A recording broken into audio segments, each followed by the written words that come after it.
се донесе во овој век во кој што живееме како еден вештачки начин на внесување и вбрезгување и наметнување на себе вештачки нешта кои што ќе не направат на еден начин совршени, идеални и со некоја општествено наметната модифицирана убавина, значи урамена, која што вели вака мораш да изгледаш за ти да се чувствуваш среќен и исполнет.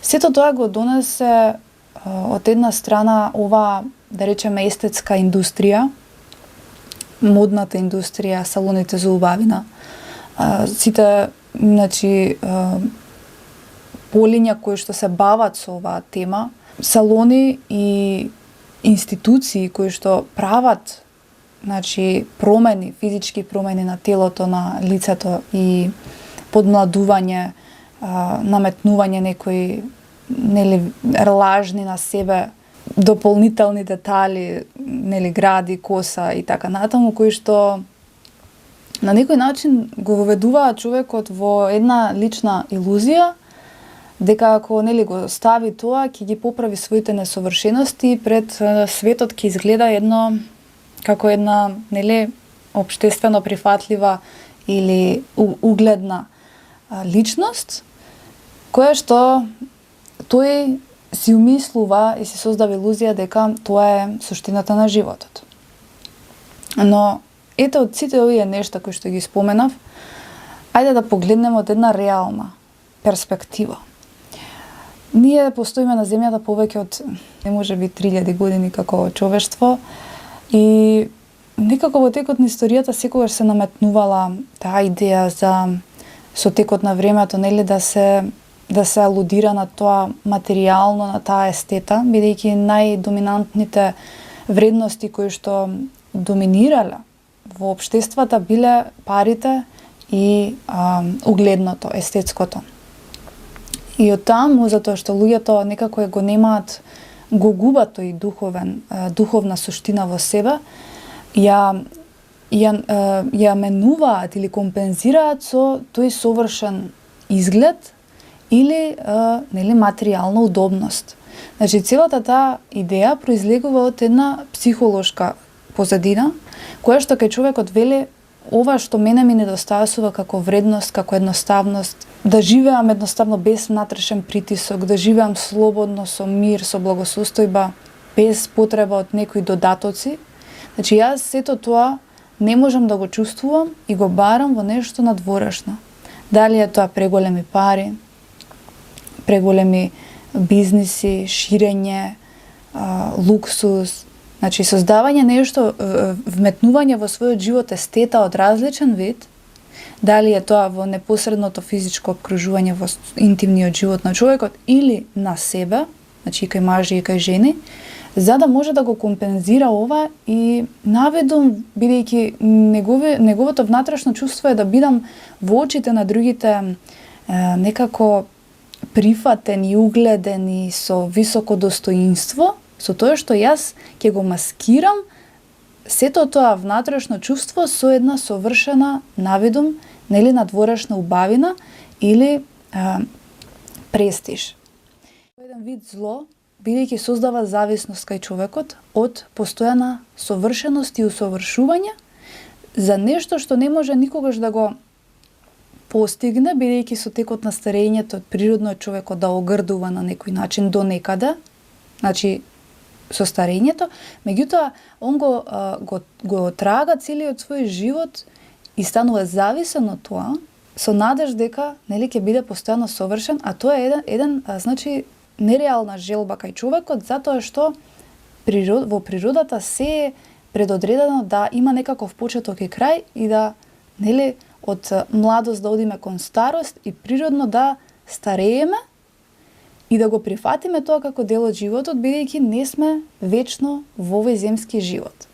Она што е балансот и компензацијата во целата таа приказна е со самото тоа старење и брчки и животни маки, пребрежја, искушенија и годините како што ќе растат кај човекот, тоа да го компензира во една длабока внатрешна мудрост и кога ќе ги усвои вистинските духовни вредности на живење, сето тоа ќе се одрази преку духот на човекот. Значи, фактички преку духот на човекот, кај него ќе се изрази, без разлика колку и да е стар, ќе зрачи од него таа внатрешна убавина, која што нема да има потреба во било која доба да става дополнителни материјални ресурси, како ботокси, масажи и не знам таму што има. Ќе се задржиме малку подоцна за тоа. Значи, јас направив истражување, за да уништи природен изглед со усовршување и подмладување за нешто што реално не може да му гарантира дека ќе биде вечно, бидејќи не е тоа суштината на животот. И сето тоа ми укажува на едни две човечки слабости. Значи, првата човечка слабост е тоа што тој го има изгубено патот на балансот помеѓу духовното и материјалното и затоа се стреми кон преголема естета, кон преголема удобност, преголем луксус. Второ е слабоста на мислењето на другите. Значи, јас живеам за кој? За пред јавноста да бидам некој нешто и да се прикажам во совршен изглед. Зашто? Бидејќи кога човек го нема тој внатрешен божествена слика на тоа како треба да изгледа животот реално, дека ние сме сите еднакви пред Бога, дека сите се раѓаме со некои своји специфични, уникатни, естетски совршености, убавини, меѓутоа и со несовршености, бидејќи се во овој живот на оваа планета, во оваа природа е совршено, несовршено. И тоа е автентичноста на самото постоење на животот во физичка форма. Тоа, кога човекот едноставно го губи во својата перцепција и се губи сами од себе си во суштината на тоа божествено постоење како една душа која доаѓа привремено на овој свет во еден автентичен облик, значи се губи во општествениот живот и сака сето тоа да го компензира затоа што во општеството се наметнува потребата на да живеам за себе, значи за егото и да се докажам пред другите затоа што го немам Бог во мојот живот. Кога го имам Бог во себе, не ти се приоритетите сетилните страсти, естетската совршеност, материјалното изобилство. Значи знаеш дека животот не е тоа. Животот е едноставно баланс кој што треба да го направиш среќа и исполнетост од сите можни агли. Значи од агол на фамилија, од агол на партнер, од агол на престој во природа, прошетка. Значи сите оние едноставни нешта кои што постоеле во текот на минатото, кои што некако се изгубија и целиот живот нели е ставен сега на живот во општеството во кој што луѓето живеат буквално помеѓу бетон, помеѓу 4 ѕида и помеѓу многу луѓе кои што ги тера во таа џунгла, во таа игра да се надпреваруваат меѓусебно во естета и во материјализам. И гледате, многу луѓе, еве сега ги имаме социјалните мрежи и значи каде што се прикажува еден својот живот на социјалните мрежи низ профилите и гледаме, да речеме, некои норми на општествено живење кои што одредени индивиди го прикажуваат. Нема да се навлагаме во тоа дали тоа е вистина или не. Знаеме дека многу од тие профили се многу лажни. Значи го прават тоа заради маркетинг, заради бизнис, бидејќи промовираат услуги, бизнис и компании и на некој начин го прават тоа совршено за да може да привлекуваат обични луѓе за компаниите да прават пари од нив. И гледате, оваа индустрија од што е направена да биде доминантна, веле ти, значи те убедува дека тие нормални појави како брчки, седи влакна, тенка коса, значи да не е гујна, да не е сјајна, кератин на коса, значи естетски масажи на лице, на тело, антицелулитни масажи и така натаму, значи сето тоа некако го права да биде толку нормално и луѓето почнуваат да ги гледаат тие недостатоци кај себе И со тоа што ги гледаат тие недостатоци кај себе се јавува потреба да морам да го поправам ова. Да поправам нешто што е нормално во животот, што е природно во животот, да го поправам за да во очите на другите изгледам совршено. И затоа тоа го зимаат како една можност. Овие третмани, бидејќи луѓето ги бараат, да бидат скапи. Затоа ги прават скапи. Па не знам, вметнуваат некои кој знае какви масла, мириси, текстури, кои што маркетиншки тоа го прават да изгледа богато, привлечно, и луѓето се мамат на тоа и затоа одат и со тоа што изгледа професионално и богато, затоа му ја креваат цената. И затоа на пазарот на во ваквата индустрија имаме огромни цени кои што се надпреваруваат помеѓу себе, достигнуваат до огромни суми на пари, до повеќе од 1000 евра. Значи, збориме за она елита која што наводно може да си ја дозволи, а таа елита е всушност најмногу далечен од суштината на живот. Бидејќи, секој пат кога правам видео го кажам се, дека ти идеш кон преголем материјализам, кажува за тоа, и кога си премногу богат, кажува за тоа колку си духовно празен во себе. Бидејќи, суштината на животот е балансот. Еве, ако се вратиме во 80-тите, 90-тите години, односно во најубавите години од нашите родители, кога биле во екот на младоста и средната доба од животот, 30-40 години, некако ќе приметиме дека сите се на некој чуден, автентичен начин природни и убави. Значи, секој има некои несовршености, секој има некој толку природен изглед, што дури чувствуваш дека тоа е како една доба, време во кое што за нас ни е реално непозната. Затоа што секако кога ќе отвориме ние социјални мрежи, значи, што можеме да приметиме? Приметуваме дека секоја втора личност има исти црти на лицето и од тие филери, ботокси што се ставаат и третмани на лицето некако го прават толку вештачко и некои му даваат некои исти облини, значи исти облини, бидејќи тоа е исто како да сликаме ние сега. Например, ќе земеме платно и се водиш по некој принцип на симетрија, која што ја правиш секоја личност да биде совршено, да изгледа во лицето. На ист начин се постигнува тоа со тие филери ботокси, каде што се постигнува тој ефект на буквално идентични близнаци, бидејќи секој втор човек, кога ќе ги вбризга тие во самото лице, се создава една симетрија на совршеност и се губи автентичноста на она што Бог всушност го создал преку тој човек. Значи, се губи реалното создавање на Бога со тоа што да се компензира несовршеното со некое совршено и наведом естетски убав изглед, кој што го прави човекот да биде тотално оддалечен од неговата суштинска убавина всушност.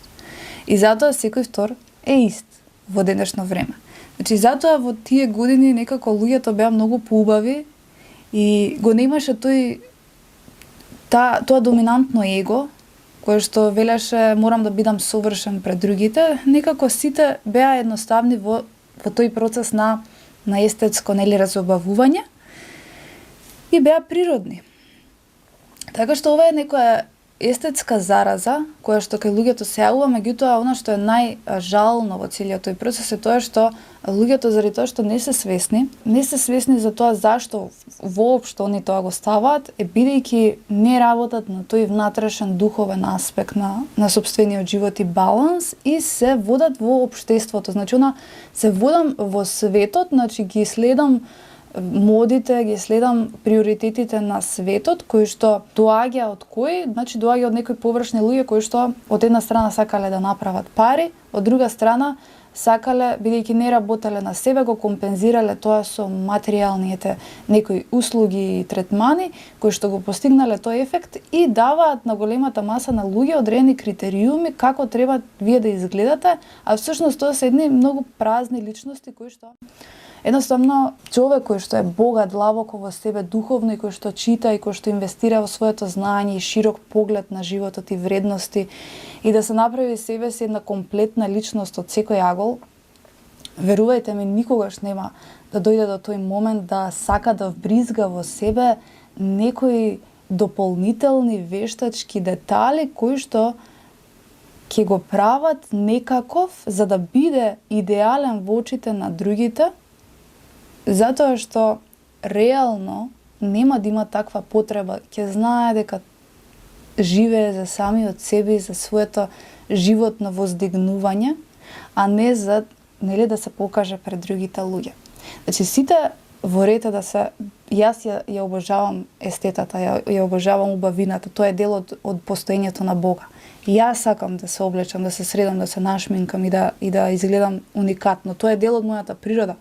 Меѓутоа, никогаш нема да видите кај мене момент каде што јас нешто ќе наметнувам на себе вештачки, само за да се докажам пред другите. Ова го давам како мал мој пример, чисто за да ви направам една паралела, како е да се размислува од еден друг агол, значи за себе, да се воздигнам јас самата пред себе, да се видам убава, а не да се докажувам пред другите.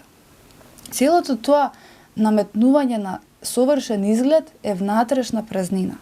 Значи, внатрешна празнина која што вели ти не вредиш доволно ваква каква што си, оди, работи, прави пари, работи за некој материјалист, за да можеш да си ги дозволиш тие големи пари, да можеш да се инвестираш во вакви луксузни третмани кои што пак чинат 150-200 евра од еден третман, замислете, и тоа е едно моментално задоволство кое што човекот го добива во првите саат, време, недела, месец, 3, меѓутоа сето тоа го губи ефектот по неколку месеци. Целата таа инвестиција на пари, која што ја дава во тие услуги и третмани, него го прави роб на нешто што реално нема долготраен ефект и бенефит. А кои се последиците ќе се задржиме малку на крајот од видеото. Значи јас направив едно убаво истражување во кое што ќе ги видиме сите агли на овие современи салони и естетски медицински третмани, масажи, филери, ботокси, значи се она што е наметнато преку маркетингот и кога сме веќе кај тоа. Тоа се едни луѓе кои што пробале да најдат еден брз начин на правење пари. Во целата суштина и психологија на сето тоа има порив за правење пари и материјално. Повторно се навраќаме на кругот на материјалното. Тоа се едни луѓе кои што пробале да најдат еден брз начин на правење пари.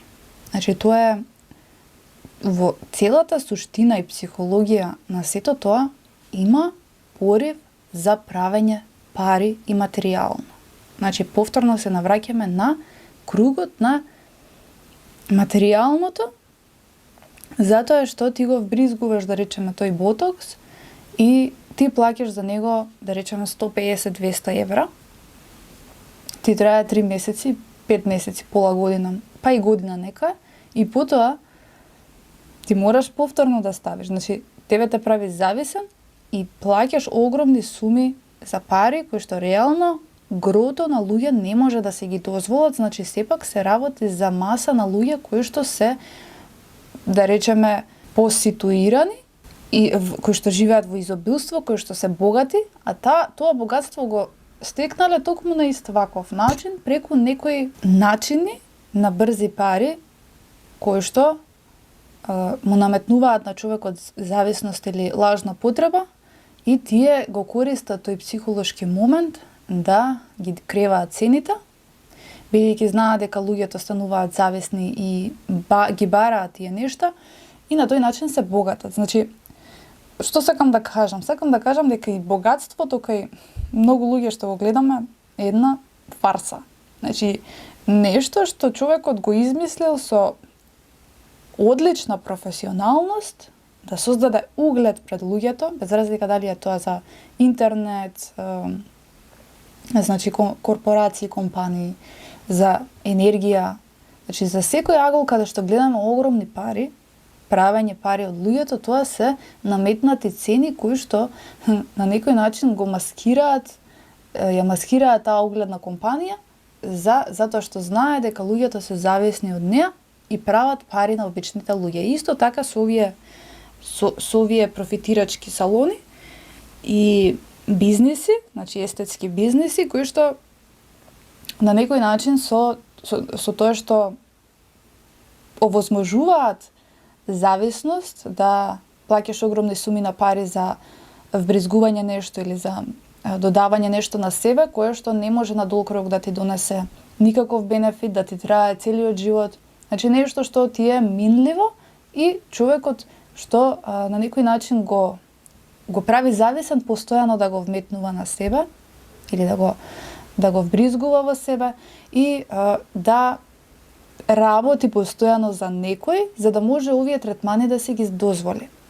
И сето тоа човекот го прави еден буквално роб на зачаран круг, значи лажен круг кој што постојано вели морам да работам, значи морам да добијам поголема плата за да си ги дозволам сите овие со нешта кои што мене совршено ќе ме направат да изгледам пред другите луѓе и да го живеам тоа како некоја лична автентичност и вредност, не сваќајќи дека сето тоа е една негова лажна илузија затоа што не проникнал во вистината и суштината на животот. Кое е решението? Па и овој што покажува вакви вредности како маркетинг и оваа личност која што ги гледа тие индивидуи како вредност, да речеме тие инфлуенсери, значи двете индивидуи всушност се во една замка и заблуда и инфлуенсерот и гледачот стануваат едни пиуни паднати во замка на материјалното или на естетското, кое што вели ова мене ќе ми го подобри животот или ако не живеам јас вака, како оваа личност, мене животот не ми вреди ништо. Не знаејќи дека двете страни во истата таа приказна се всушност заради недостаток од духовното вложување во себе и вредности кои што ќе збогатат личноста на едно личносно поле, кое што ќе може да се носи храбро, независно, автентично и слободно во светот, што ќе направи една независна личност способна со свој глас да застане зад своите приоритети, вредности, потреби, замисла, цел, идеја за животот и ќе стои како една стабилна личност и едноставно нема да се угледува на некои неважни луѓе, инфлуенсери или нема да се не сакам да навредам никого, меѓутоа сакам да ја разбудам таа точка на современиот свет, дека во овој свет живеат луѓе кои што донесува еден многу лажен идеал за животот и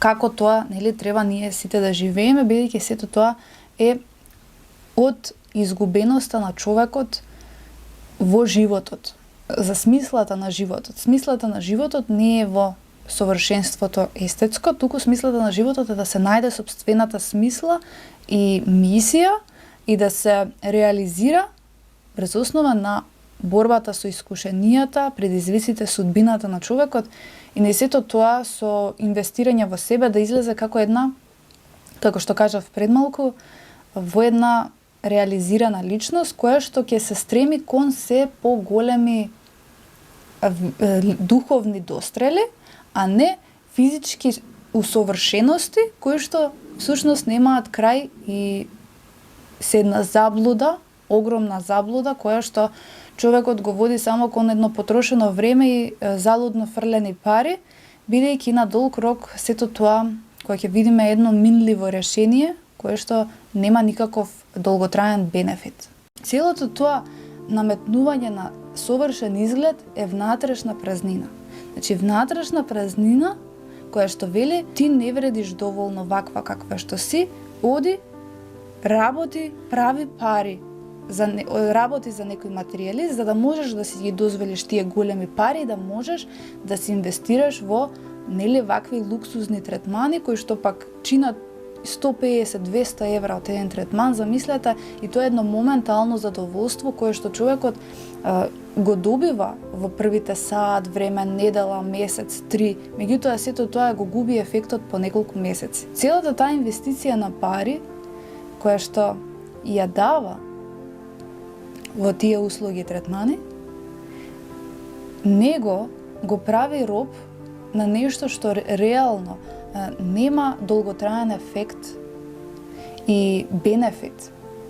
А кои се последиците ќе се задржиме малку на крајот од видеото. Значи јас направив едно убаво истражување во кое што ќе ги видиме сите агли на овие современи салони и естетски медицински третмани, масажи, филери, ботокси, значи се она што е наметнато преку маркетингот и кога сме веќе кај тоа. Тоа се едни луѓе кои што пробале да најдат еден брз начин на правење пари. Во целата суштина и психологија на сето тоа има порив за правење пари и материјално. Повторно се навраќаме на кругот на материјалното, затоа што ти го вбризгуваш, да речеме, тој ботокс и ти плаќаш за него, да речеме, 150-200 евра. Ти трае 3 месеци, 5 месеци, пола година, па и година нека, и потоа ти мораш повторно да ставиш. Тебе те прави зависен и плаќаш огромни суми за пари кои што реално грото на луѓе не може да се ги дозволат, значи сепак се работи за маса на луѓе кои што се поситуирани и кои што живеат во изобилство, кои што се богати, а тоа богатство го стекнале токму на ист ваков начин, преку некои начини на брзи пари кои што му наметнуваат на човекот зависност или лажна потреба и тие го користат тој психолошки момент да ги креваат цените, бидејќи знаат дека луѓето стануваат зависни и ги бараат тие нешта и на тој начин се богатат. Што сакам да кажам? Сакам да кажам дека и богатството кај многу луѓе што го гледаме е една фарса. Нешто што човекот го измислил со одлична професионалност да создаде углед пред луѓето, без разлика дали е тоа за интернет, за енергија, за секој агол каде што гледаме огромни пари, правење пари од луѓето, тоа се наметнати цени кои што на некој начин ја маскираат таа угледна компанија затоа што знае дека луѓето се зависни од неа и прават пари на обичните луѓе. Бидејќи секој човек кој што влегува во овој, да речеме, круг на естетски корекции и на инвестирање во тој надворешен изглед, полека ја губи способноста да се види себе си со реални очи. Целата негова психолошка личност се насочува кон тоа што јас да поправам на мене, што јас да надградам на мене, затоа што стекнувам перцепција дека мојот изглед треба да изгледа вака и вака во моите очи, како што јас што сум си го замислил, и ја губи реалната слика на сопствениот автентичен изглед. Многу од индивидуите кои што го имаат целосно изменето сопствениот лик, они воопшто не може ни да се сетат како е да живееш во кожата на старата јас, каде што ги немам овие сите нешта.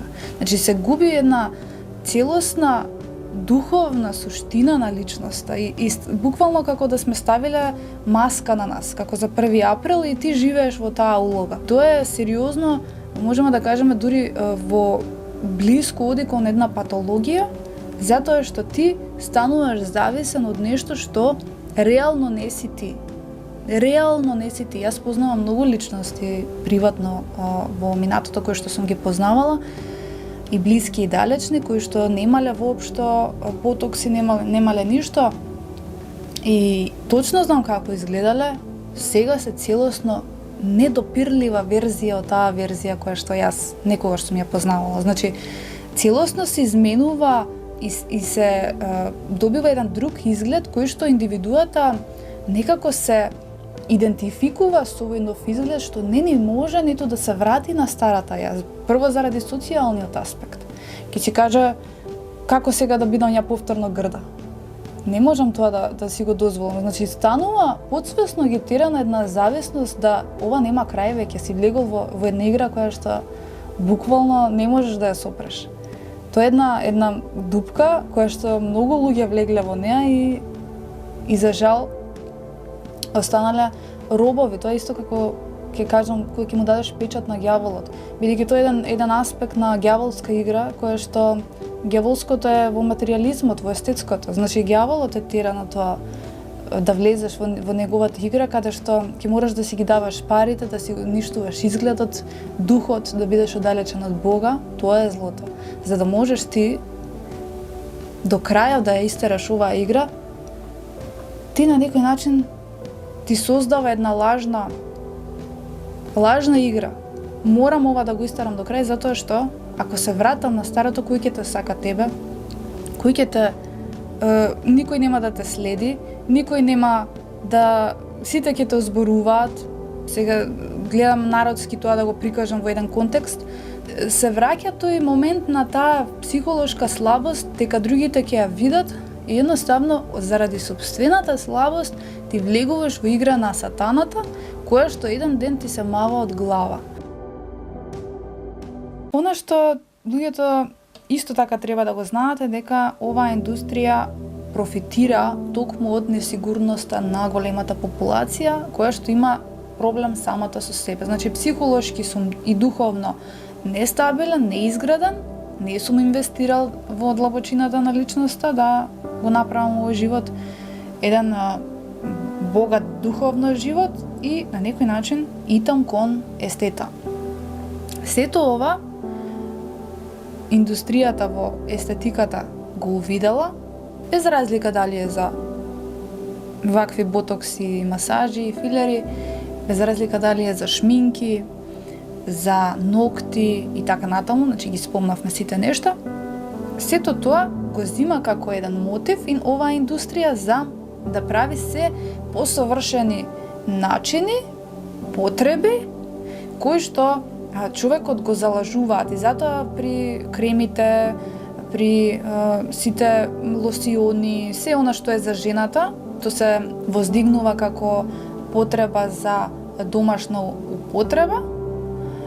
Ќе видиме совршен изглед на самите слики, ќе видиме причини зашто треба да го користиме, дека не подмладува, има ефект на, не знам, хайлорон, како се вика, има ефект на ова, на она, па не знам какви хемиски супстанции кои што ќе ја прават кожата совршена, богата, која што ќе придонесе да нема опаѓање на коса, да ја прави косата позаштитена, побогата. И всушност сето тоа се едни маркетиншки трикови кои што ги прават за да луѓето се намамат во тие лаги и ги купат. И всушност секој од вас знае, можеби тоа се ретки производи кои што навистина имаат добар ефект, кои што се за почитување. Меѓутоа во огромната џунгла на пазарот, поготово на естетата, секој втор производ е реално продавање лага. Бидејќи знаат многу добро тие индустрии и компании дека човекот се мами на сите тие психолошки нешта кои што му создаваат илузија дека она што е несовршено во него ќе го направи совршено. Целата психологија на сите тие компании е тоа. Сите таквите големи компании кои што многу добро се збогатиле, проникнале сите овие помали и толкав број на бизнеси кои што даваат огромна широка палета на пазарот за да се, без разлика дали се производи или услуги, за да се промовира на човекот.